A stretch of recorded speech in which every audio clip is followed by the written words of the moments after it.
बहुत बहुत धन्यवाद। आज सक्सेसफुल इंडस्ट्री 2023 यह पुरस्कार देकर आपने मेरा सम्मान किया है। उसके लिए आप लोगों को मैं मन से धन्यवाद करता हूँ। वैसे देखा जाए तो इस पुरस्कार का मैं अकेला हकदार नहीं हूँ। मैं यहाँ तक पहुँच पाया, इसके पीछे बहुत लोगों का हाथ है और भगवान का आशीर्वाद भी। मेरे माँ पापा ने मैं अच्छी पढ़ाई करके बड़ा आदमी बन सकूँ, इसके लिए उन्होंने जो मेरे लिए कष्ट लिए थे वह मैं कभी नहीं भूलूंगा। मेरे सभी दोस्तों ने मुझे दिया हुआ प्रोत्साहन और वक्त पड़ने पर आर्थिक और हर तरह से कितनी मदद की थी, उसका मैं अंदाज़ा भी नहीं लगा सकता। वैसे ही शादी के बाद मुझे मेरी पत्नी ने दी हुई साथ, इसके लिए तो मेरे पास शब्द ही नहीं है। उसने पूरे घर की, माँ पापा की और बच्चों की जिम्मेदारी अकेली नहीं उठाई। उसकी वजह से मैं यहाँ तक पहुँच पाया, वरना ये सब मुझसे होता ही नहीं। लेकिन दोस्त, पत्नी, तकदीर का हाथ और भगवान का मिला हुआ साथ, इसके अलावा ज़्यादा इस कामयाबी में तो वह मेरे 7वीं और 10वीं कक्षा के शिक्षक श्री अभिजीत सर, वो अगर मेरे ज़िंदगी में नहीं आए होते तो भगवान को ही पता कि यहाँ तक पहुँच भी पाता या नहीं। सच कहे तो 7वीं तक मैं होशियार विद्यार्थी नहीं था, लेकिन फर्स्ट क्लास विद्यार्थी ज़रूर था। लेकिन 8वीं और 9वीं में गलत दोस्तों की संगत में रहकर मुझे परीक्षा में मिलने वाले मार्क्स बहुत कम आने लगे। ये बात अभिजीत सर के ध्यान में आई। उन्होंने मुझे बहुत समझाया, लेकिन मैं 9वीं कक्षा के 6 माही परीक्षा में 2 विषय में फेल हो गया। माँ पापा भी मेरा रिजल्ट देखकर मुझ पर चिल्लाए। मुझे पढ़ाई करनी ज़रूरी है, समझा समझा कर थक गए, लेकिन मुझ में कोई सुधार नहीं आया। इंसान अगर गलत रास्ते पर भटक जाए तो फिर सही मार्ग पर चलने की कोशिश बहुत कम हो जाती है, क्योंकि वह गलत मार्ग सही है, ऐसे उसको लगने लगता है। लेकिन मेरे साथ ऐसा नहीं हुआ। अभिजीत सर मुझे सही मार्ग पर ले आए। कुछ ऐसा हुआ कि मैं 9वीं पास हो गया। मुझे खुद पर विश्वास भी नहीं था, लेकिन अभिजीत सर को उस वक्त भी मेरे में पोटेंशियल दिख रहा था। एक दिन पीटी के क्लास में हम सब लड़के मैदान पर इकट्ठा हुए। उस वक्त मुझे पीछे से किसी की आवाज़ सुनाई दी। अभिजीत सर और हमारे प्रिंसिपल पांडे सर मेरे विषय में कुछ बातें कर रहे थे। मुझे ऐसा लगा, मैं उनकी बातें गौर से सुनने लगा। प्रिंसिपल पांडे सर बोल रहे थे कि अभिजीत सर मेरी सुनो, सिद्धार्थ के लिए अपने विद्यालय का नाम खराब मत करो। 9वीं में पास हो रहा होगा तब भी उसे फेल कर दो, क्योंकि उसके नसीब से वह 9वीं पास हो भी गया तब भी वह 10वीं में फेल हो ही जाएगा, इसकी मुझे गारंटी है। तभी अभिजीत सर पांडे सर को बोले, सर मुझ पर विश्वास करो, अभी ज़रूर सिद्धार्थ 2 विषय में फेल हुआ होगा, लेकिन वह 10वीं की पढ़ाई अच्छे से करके अच्छे नंबरों के साथ पास हो जाएगा। उसमें बहुत पोटेंशियल है सर।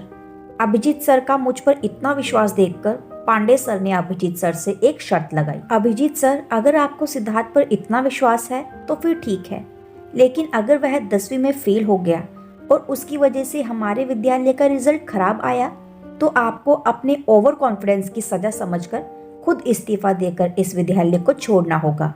बोलो, मंजूर है आपको अभिजीत सर? अभिजीत सर ने एक पल भी नहीं सोचा और पांडे सर की शर्त स्वीकार कर ली और दोनों बातें करते करते वहां से निकल गए।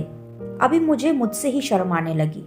जो माँ बाप को मुझसे उम्मीद थी, जिस सर को मुझ पर इतना विश्वास है, उनकी इच्छा और विश्वास के पात्र रहने के लिए मैं कुछ नहीं कर पा रहा, इसकी मुझे शर्म आने लगी और उस दिन से मैं पढ़ाई करने लगा। रात दिन एक करके मैं 9वीं तो पास हो गया, लेकिन 10वीं में भी खूब मन लगाकर पढ़ाई करके अच्छे पेपर लिखे। रिजल्ट का दिन आया तब मेरे दिल की धड़कन बढ़ने लगी। मैं पास तो हो जाऊंगा ना, इससे ज़्यादा मुझे अभिजीत सर की नौकरी आज रहेगी या नहीं, इसकी ज़्यादा टेंशन थी। रिजल्ट लेने मैं विद्यालय गया और मार्कशीट में 80% मार्क्स देखकर मैं वहीं पर नाचने लगा। माँ पापा भी बहुत खुश हुए। मैं भागते भागते प्रिंसिपल ऑफिस की तरफ गया। अभिजीत सर और पांडे सर वहीं पर थे। मैंने अभिजीत सर को ज़ोर से गले लगाया और उनको बोला, मैंने आपकी नौकरी नहीं जाने दी सर, नहीं जाने दी। मेरे वह शब्द सुनकर दोनों मैं क्या बोल रहा हूँ ये समझ पाए। उसके पहले मैं बोला, सर आपने पांडे सर की शर्त स्वीकार की थी, अगर मैं 10वीं फेल हो गया तो और मेरी वजह से विद्यालय का रिजल्ट खराब आया तो आप इस्तीफा देकर इस स्कूल को छोड़ देंगे। ये सुनकर अभिजीत सर और पांडे सर दोनों ही जोर जोर से हंसने लगे और पांडे सर मुझे बोले, तू वह सब अभी तक भूला नहीं है? अरे ऐसा कभी हुआ है क्या कि एक विद्यार्थी फेल हुआ हो और उसकी शिक्षा उसके शिक्षक को इस्तीफा देकर चुकानी पड़े? अरे वह अभिजीत सर का ही आइडिया था। उन्होंने ही मुझे ऐसी शर्त रखने के लिए कहा था। हम जानबूझकर तुम्हें हमारी बातें सुन सके, इतने नज़दीक खड़े होकर वह बोल रहे थे और उनको चाहिए वैसा रिजल्ट उनको मिले। तो ये सब सुनकर तू अच्छे से मन लगाकर पढ़ाई करने लगे। ये सब उनका प्लान था और उनका प्लान सक्सेस भी हुआ। तुमने 10वीं कक्षा में अच्छे नंबरों से पास होकर दिखाया। मुझे फक्र है तुम पर। ऐसे अच्छे शिक्षक और उत्तम विद्यार्थी वाले विद्यालय का मैं प्रिंसिपल हूँ। पांडे सर की वह बातें सुनकर मेरी आंखें भर आई।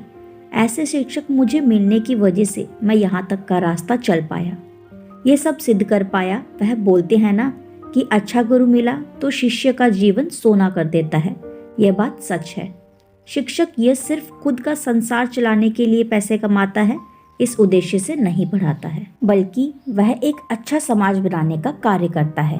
और जब तक ऐसे शिक्षक हमारे देश में हैं, तब तक हमारे देश का भविष्य उज्जवल रहेगा।